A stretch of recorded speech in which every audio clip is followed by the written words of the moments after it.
And there we go. You know what? First off, sorry I'm late. And hello to Kit in the chat. Kit down in Redding, California. Nice to see you here, Kit. I was trying to do too much too late. One of the things, I mean, being very transparent here, Zoom webinar, I've been using that to go live on YouTube. It is month to month, the way I signed up, and it had expired. And I was like, yikes. And then when I went to sign up for another month, it was a lot more expensive. I'm thinking, did I click a wrong button? And I don't think I did. I'm wondering if they hiked their prices, and I'm not sure I want to pay that. So I'm on Zoom meeting right now. I'm not using the additional add-on, which is called Zoom Webinar, which gives me more controls as a host, and to bring on panelists and so forth. So that was one thing. And then I was editing, started sometime after work. Actually, I started around 6 o'clock. I just wanted to do that countdown that I know you saw. And I don't know if you heard it, because I think I forgot to click the button, and I wanted you to hear the music. Hi, Tom on Whidbey Island. Peace. Nice to see you here. The reason I wanted you to hear the music was it was from my son. He sent me a bed of music, 3 minutes last night. Hadn't put any vocals on it yet. And I'm thinking, this sounds really cool. And I asked him about 30 minutes ago, I said, Alec, I'm putting down some pictures for a countdown. Do you think I could put that music over it? And you know what? I forgot to check the box, didn't I? I'm pretty sure I did. You can let me know if you heard my music. And Tom says he still can't get into Zoom. Sorry to hear that, Tom. That is so strange. That is odd. Well, you know what? It wouldn't have been available today. It was available the prior weeks, but today it's because I'm using Zoom meetings. So if you went to my link, it would have unfortunately not have been good today. So let me take a moment just to catch you up to speed. There is no guest tonight, and there is no Janine. Janine, she might be lurking, but the only way she's going to be able to lurk is on YouTube, and I'm not seeing her comment. So I suspect she'll be watching the replay on YouTube. Janine, for those of you who don't know, is Janine Sadola. She's on Vancouver Island in Nanaimo, BC, British Columbia. And she's a realtor, but she's busy with work, selling houses and showing houses. So good, that's good for her. But I do have some things in the works. I've got a couple of interview requests, one which looks very promising, and it's going to be on the subject of wildfires, which we hit on last week. Wildfires aren't going away for the next few months at least, and are likely to get only more intense. So we're don't want to jinx it by saying who, but it would be a really good person to have on for wildfire information. A very, very good person. Someone who's used to being in front of the camera too. So I'll leave it at that. And then there's somebody else I'm talking to who's pretty well known in his given craft, but I want to get him on for another reason. And it's a story out of the Puget Sound area here in Washington State. Don't want to give that away. We'll be speaking with him one-on-one tomorrow night about that possibility. He is someone who I think we could have on periodically for a couple of different subjects, which are really interesting. Someone that you already might know, and not through me, but someone you might know of, let's put it that way. And so there's that. Two other things, and this might be a very short. Oh, you heard the music. Oh, very good, Kit. Yeah, that was just a little riff of what my son had put together. I should play the whole thing. It doesn't even end properly just yet, but maybe we'll do that in a bit. The other thing I wanted to share is I was almost going to prepare, but it was going to take more time than I had, but I can still talk to you about it, about coffee. I should have had my sign. In fact, I do have my sign. Hang on.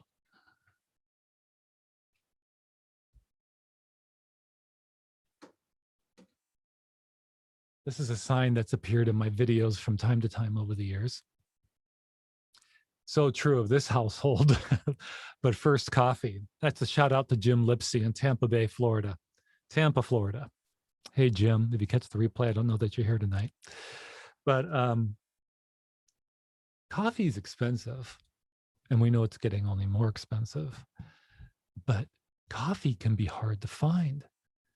So in the past 7 to 10 days, I would say roughly 7 days, I've been to my local Starbucks. Now, don't get mad at me if you're a Sonics fan, Seattle Supersonics fans. A lot of us aren't a big fan of Starbucks. There's a story behind that. But I can't turn my back entirely on Starbucks. It turns out, um, I've been there 3 times in the past week or so, and I've requested, as I often do, a pound of a particular blend ground for a paper cone. And so I requested Verona, kind of a bold blend. Oh, I'm sorry, we're out of Verona. Oh, do you have, do you have, what are some of the other ones? Sumatra. Do you have Sumatra? They're about, my wife always reminds me of them. We have a list of 3 or 4, and they're out of them. Now, we've been going to this Starbucks ever since we moved back here. So it's been 13 years, and have never known them to have an ongoing coffee shortage or they're out of beans. So came home, did some Googling, and sure, it's been in the news. If you Google coffee shortage 2021, you'll find for the last few months, several months, there have been stories about a looming shortage of coffee for a number of reasons. One of them is areas in Brazil and elsewhere where farms have burned. There have been wildfires. There's also talk of having to move the traditional places where it gets grown to more northern latitudes due to climate change. So that's something that's being discussed, but there are several reasons. There was a story when I Googled that came up number 1 or number 2, which was a video by the Wall Street Journal from a couple of months ago. That was really good. But man, the times we live in, it's going to be a really interesting remainder of the year when it comes to, I think, inflation and the availability of goods. We already know, most of us, that computer chips, the chips that are used in our cars, electronics devices. I have an ATEM Mini Pro ISO switcher for switching here between video sources. It requires a chip. I'm told that by the end of the year, these devices might be harder to find or may be going up in price as a result of the chip's value soaring because of their scarcity. There's also something going on with the available workforce. That's an impact, I think, with the coffee issue, and I think it might be part of, who knows, maybe you can tell me, part of the equation regarding computer chips. So that's been something as well. So that is what's been going on. The other thing I've been starting to rough out and we'll be polishing on, I'll let you guys know here first, is I am starting a Patreon account. Actually, let me correct that. I am going to start using, in a new way, my existing Patreon account, because I've had Patreon for a few years now. I think I've had it for at least 4 years, and have supported. I have supported content creators myself, but I've never reached out and asked for that, and that with Patreon anyway. So I'm going to make it available as a way to support what I do, and what I still need to do is rough out what you get back in return. And I'll just let you know that some of the things, for example, will be shout outs at the end of my videos where you'll see and/or hear your name, of your contributor, and, even $1 a month would be wonderful, because it all adds up. I have things that I aim to do, stories that I want to tell, and ways that I want to grow, and a community that I want to build so that we can have connections and share knowledge, not just be entertained, but form relationships. It's cool that Tom and Kat are here, because, I think of what I speak regarding Periscope. And so there can be costs associated with it. I do subscribe. Everything seems to be a subscription basis. Not everything, but most things, it seems, are increasingly subscription based. And so there are those types of costs. And also, I try to make my content accessible. I think it's really important to be inclusive. So, for example, one of my recent videos, it was last week's Horner's Corner, where we talked about the wildfires. In addition to a bit of time, I also spent money to save me time, because it takes a lot of hours for me to do closed captioning.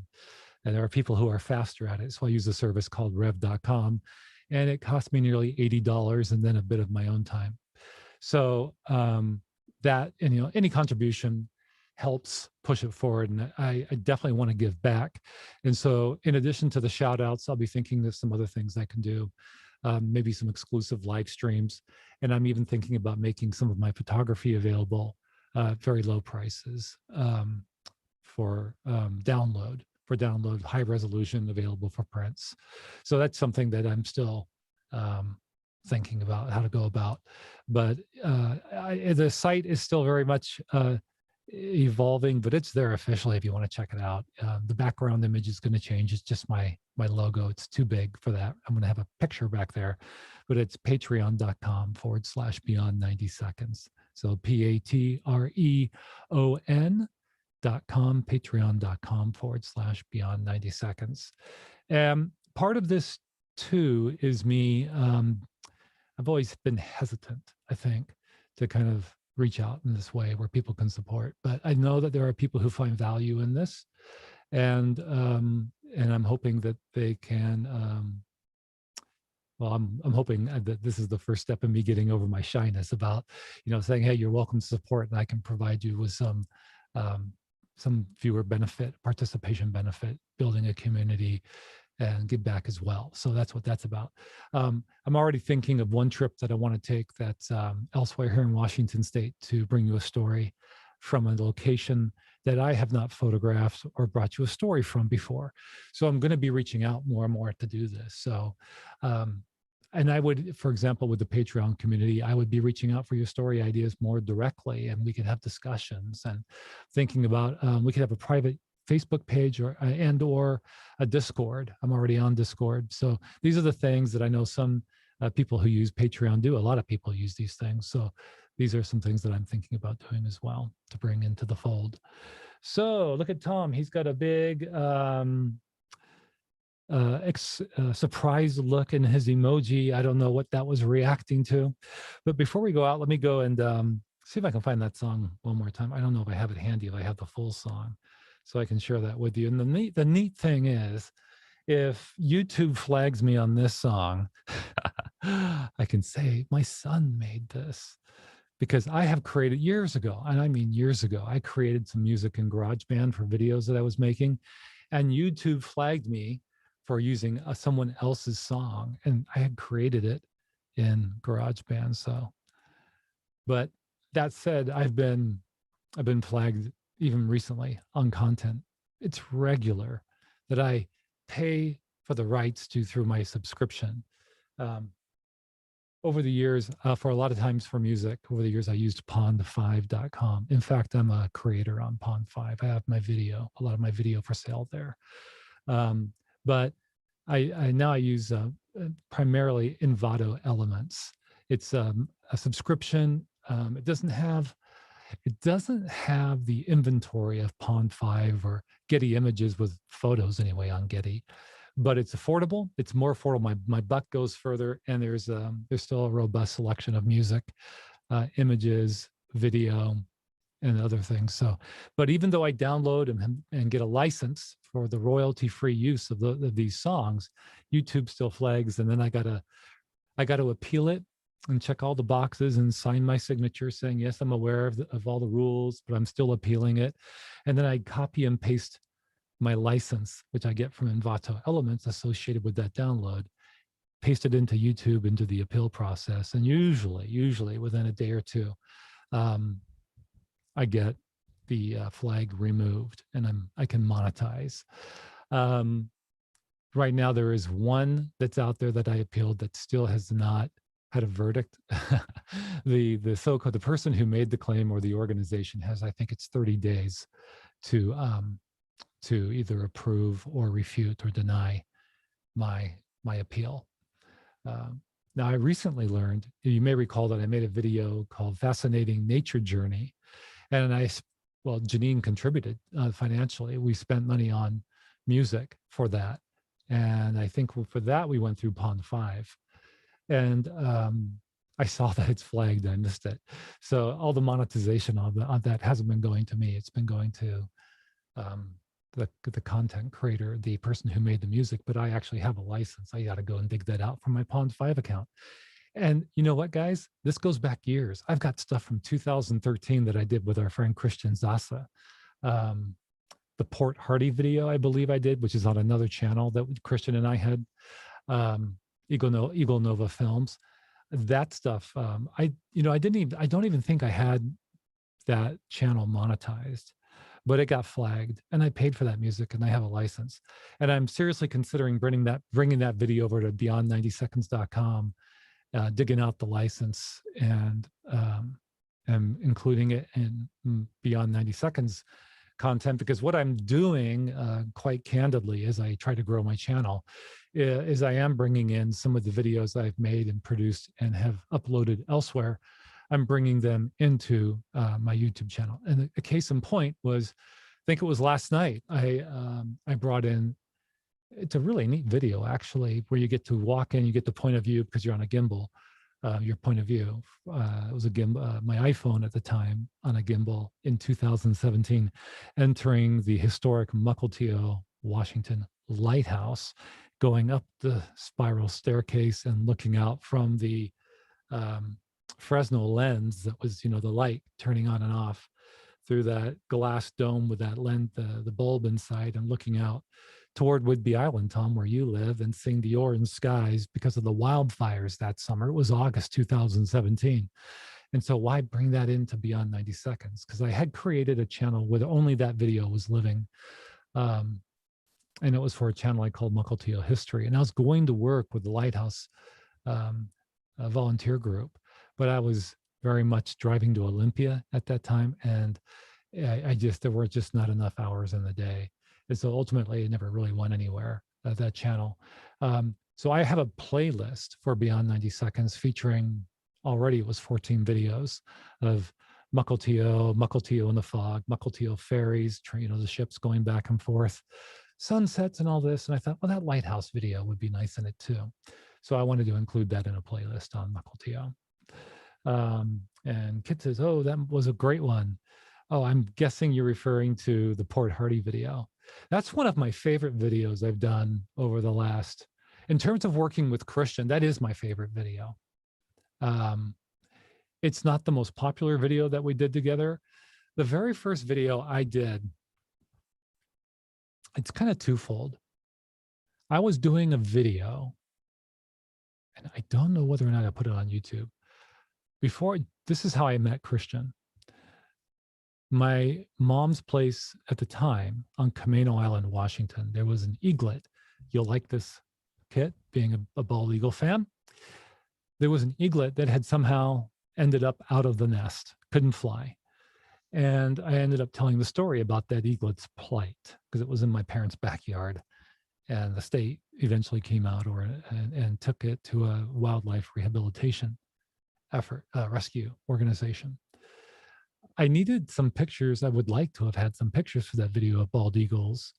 And I learned about Christian, maybe through, I think it was probably his Facebook page. I just searched. And that's when I reached out to Christian. So that's how I met him, and a friendship was soon born. That is pretty strong to this day. And is Kit's friend as well. But then, so Christian and I hit it off. And the very first video I made really featuring his work was this video that was set to high up-tempo music, and playing on the point that this guy who's long been an astronomer focused on the night sky, what if he took all that amazing talent he has for photographing and imaging objects in the night sky, what if he focused that on what's going on here on Earth, in terms, especially with bald eagles? And so it was a very up-tempo song that I hear on commercials to this day. My wife and I watch it. Everybody Loves Raymond, seen the show several times, but we've just rewatched it. And a commercial that regularly comes on features that same song that I used in that Christian project. And that song was flagged, and I think is still flagged, but I paid for that too. And that was 2013. That video's had, I want to say, several thousand views. I want to say at least 6,000 views. I have to go back and look. I'm not sure. But so I need to do a better job, but it's time consuming. I know that some other people there are some very popular additional places to go to get music, but I still think it's hard to avoid the game of having to appeal, even when you're rightfully using it. Because a lot of companies and content creators use, I think it's called AdRev. Anyway, it's all based on bots that recognize the music and videos and flag people. It's all done, automatically. So I will say that the good news is that YouTube is faster, usually, about rectifying this situation. Like I said, it could be same day, it might be a day or two in most cases that, when you appeal and you've got the license that you can prove that you have the right to use it, that the flag gets removed and you can monetize. So, but one last thing about that video, look at Cat with the train. That video that I did with Christian featuring his bald eagle photography with that up-tempo music. The interesting thing about it is that he shot everything handheld. And why is that important? Because I was trying to basically, he would fire off several shots, but because he's handheld, he's moving, like this. So everything's framed. Each shot, the framing changes. And when I want to try and give it that quick animated look where he's firing off shots, I want to make it look static. So I was literally laboriously trying to match up pixels, looking for objects in the picture, saying, okay, there's a piece of seaweed or whatever, and I want to align that glint of sunshine exactly with the glint of sunshine that appears in the next image within the screen. In fact, you know what? I can just share this. Let's go for this. Let's see if I can do this.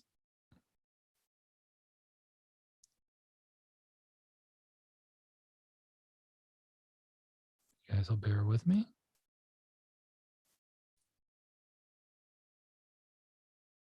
All right. In fact, I recently made a Christian Sassy playlist of projects that we've been doing together. Let's go, Christian.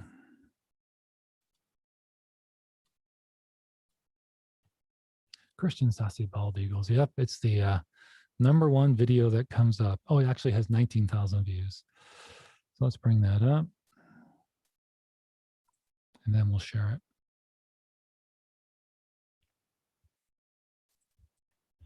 Okay, so we're going to do the share thing again, and I'm going to remember to click the volume.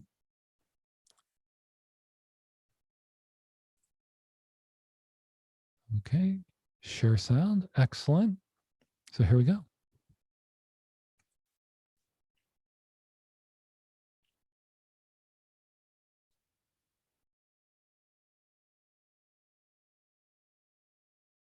Online learning, Virtual Preparatory Academy of Washington has the experts you need.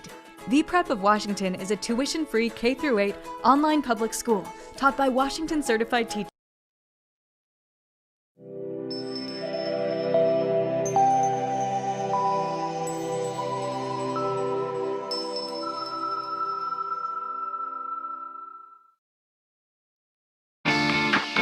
The heavens above, captured by an amateur astronomer who's far from ordinary. Looking into deep space, his telescope imaged a quasar billions of light years away. The achievement shattered a world record. What if this man decided to aim his passion, his focus, at something wild?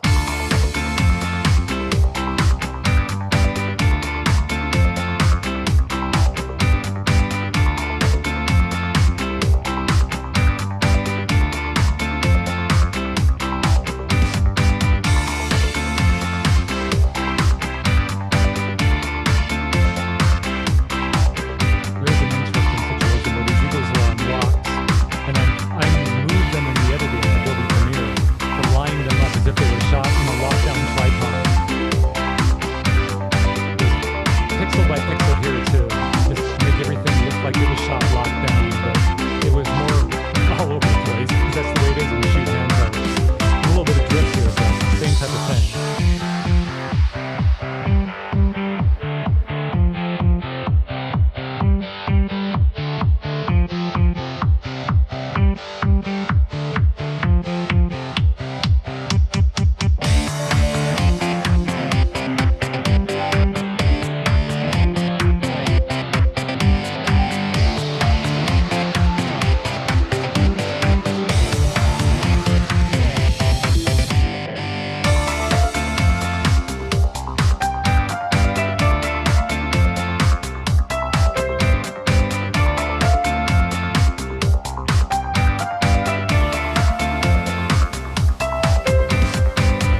go.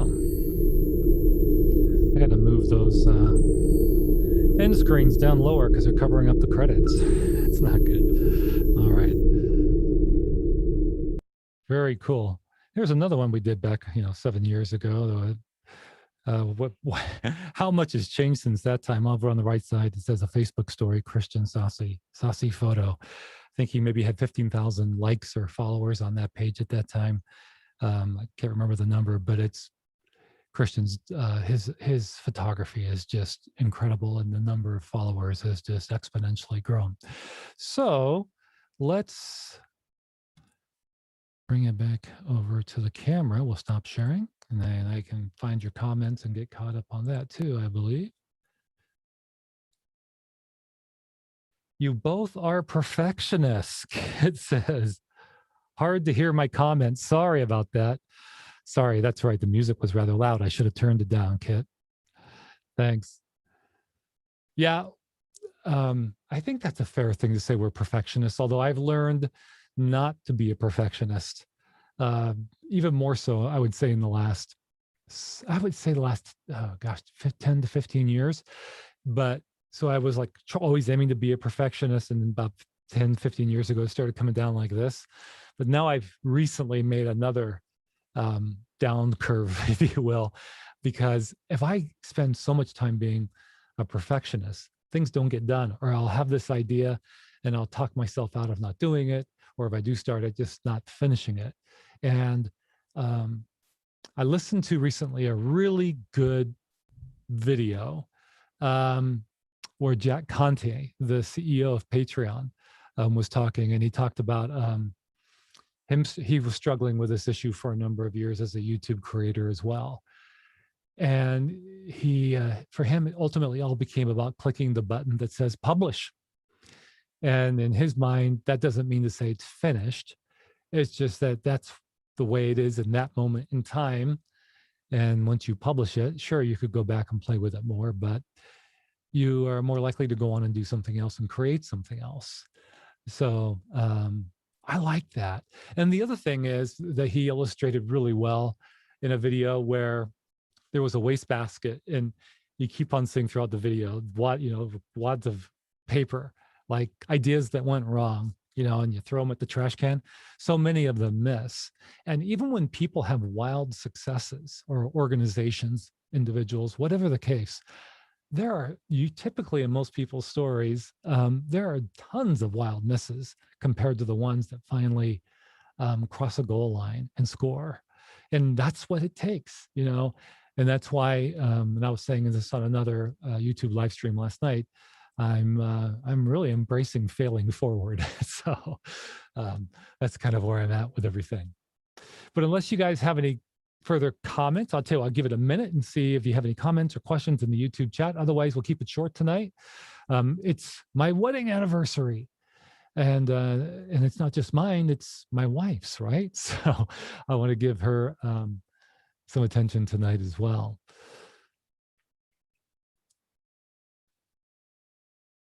All right, I think that perhaps we're wrapping up. I know the thing is, I want to allow for the 15 to 30 seconds on the delay with YouTube. So I'll have a couple of swigs of water here.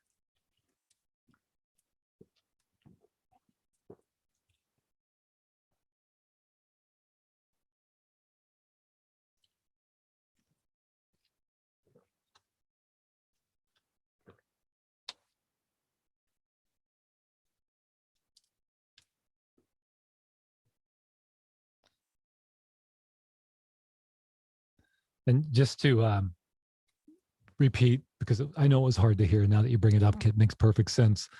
I was just pointing out during Christian's video, the video I did of his photography, that when those eagles were like on the rocks or on the beach, those shots were kind of like this. They were framed differently in each one. And in the editing, to get them to appear, like they weren't, the shot wasn't doing this. It took a lot of, unless there's a way I don't know of it. For me, what it took was a lot of just lining up the pixels to make the bird appear exactly in the screen from shot to shot, or as best I could. That's what I was talking about, where a lot of work was done. Something that goes just like that. Hey, Kit, thank you very much. Thank you. Good to see you too, Tom, Kit. Really appreciate it. I hope you guys have a wonderful evening. I can say that because I know you're both in the Pacific time zone, so it is evening now.